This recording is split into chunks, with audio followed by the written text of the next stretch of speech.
स्वागत है सभी दर्शकों का हमारे चैनल पर। राम राम। इससे पहले मैंने शिवरात्रि के संबंध में वीडियो डाली थी, तो इस बार शिवरात्रि पे ख़ास क्या हैं, कौन सा योग बन रहा है और क्या विशेष है, ये सब चीज़ें हमने बताई थी। आज उसी क्रम में, शिवरात्रि के ही क्रम में, उसी से संबंधित कुछ जानकारियाँ जो, लेकिन इससे पहले कि आपको जानकारी मैं बताऊं, आपसे निवेदन है कि अगर चैनल को सब्सक्राइब नहीं किया है तो कर लें, क्योंकि कई बार ऐसा होता है कि एक समय में एक वीडियो के माध्यम से पर्याप्त जानकारी नहीं पहुंच पाती है और फिर उसका पूर्ण रूपेण लाभ नहीं मिल पाता है। तो जैसा मैंने पहली वीडियो में बताया था कि इस बार शिवरात्रि जो है शनिवार को पड़ रही है, तो शनि प्रदोष का जब संयोग होता है तो वो शिवरात्रि जो है पुत्रदायक हो जाती है, संतानदायक हो जाती है। शनि में शिवरात्रि का संयोग होने से अगर पूजा की जाए तो संतान की प्राप्ति होती है, संतान की कामना की पूर्ति होती है।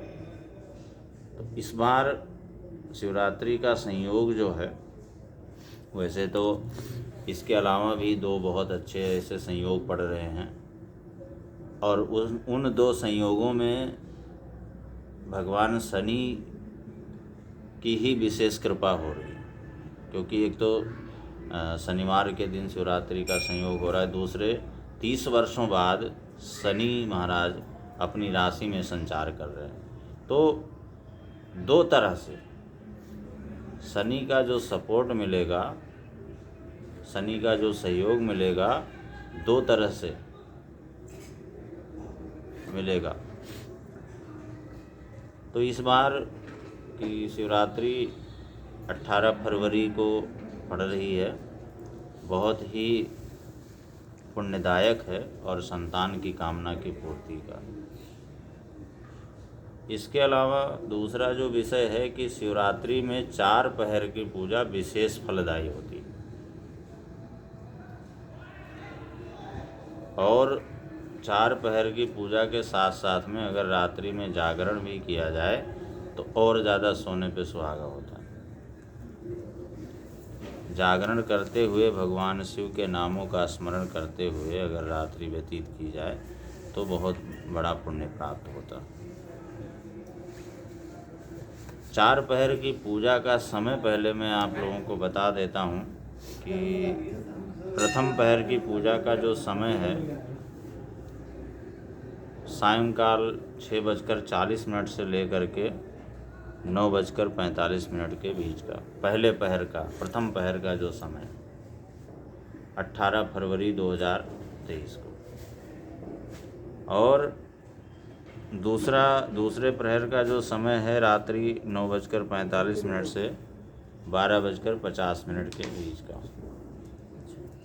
और तीसरे पहर का जो समय है वो 12:50 से लेकर के 3:55 के बीच का, और चतुर्थ पहर की जो पूजा है ये जो 12:50 से और 3:25 का जो समय है, अंग्रेजी मतानुसार ये 19 तारीख हो जाएगी। और चौथे पहर के जो पूजन का समय है वो प्रातः 3:55 से लेकर के और लगभग 7:05 के बीच, यानी 19 तारीख को रहेगा।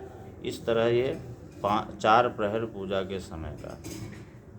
इसके अलावा जिस चीज़ को लेकर के, जिस चीज़ पे ध्यान केंद्रित करके ये वीडियो बनाया जा रहा है वो शनि प्रदोष व्रत, शनिवार के दिन शिवरात्रि पड़ने से जो इसका महत्व बढ़ा है, इस चीज़ पर केंद्रित है जो ध्यान है। और इससे क्या होता है कि ये व्रत जो है पुत्रदायक, संतानदायक माना जाता है। अब क्या ऐसा यत्न प्रयत्न करें उसके लिए कि जिसके भी कोई संतान नहीं है, संतान की कामना है, या संतान की उन्नति ना हो रही हो, तरक्की ना हो रही हो, या संतान को किसी प्रकार की परेशानी हो, शारीरिक परेशानी हो, आर्थिक परेशानी हो, किसी भी तरह की मानसिक परेशानी हो, तो उसको क्या करना चाहिए, कैसे करना चाहिए, किस तरह पूजा करनी चाहिए। एक तो 4 प्रहर की पूजा हो गई, तो चारों प्रहर की पूजा जो होती है तो 4 कामों की, धर्म अर्थ काम मोक्ष, इनकी प्राप्ति कराने वाली होती है। इसीलिए 4 प्रहर की पूजा का विशेष विधान।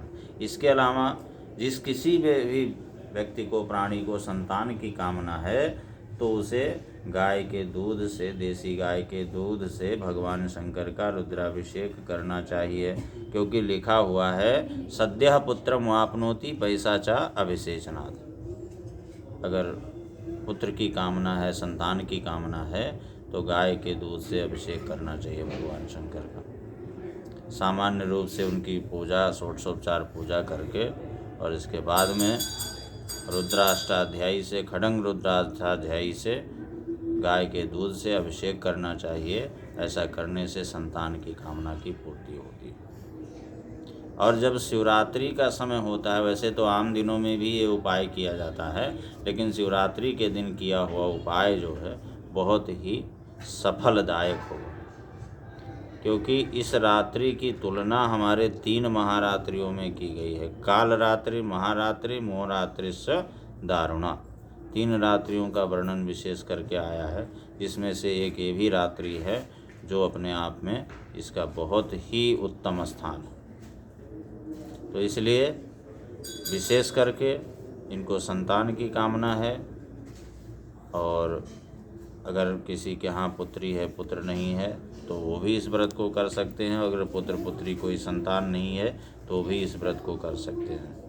व्रत रख करके निर्जल, अगर हो सके तो निर्जल व्रत रखें, नहीं तो फलाहार करके रखें, और भगवान शिव का विशेष रूप से गाय के दूध से, देसी गाय के दूध से रुद्राभिषेक करें। तो इस प्रकार करने से संतान की मनोकामनाओं की पूर्ति होती है।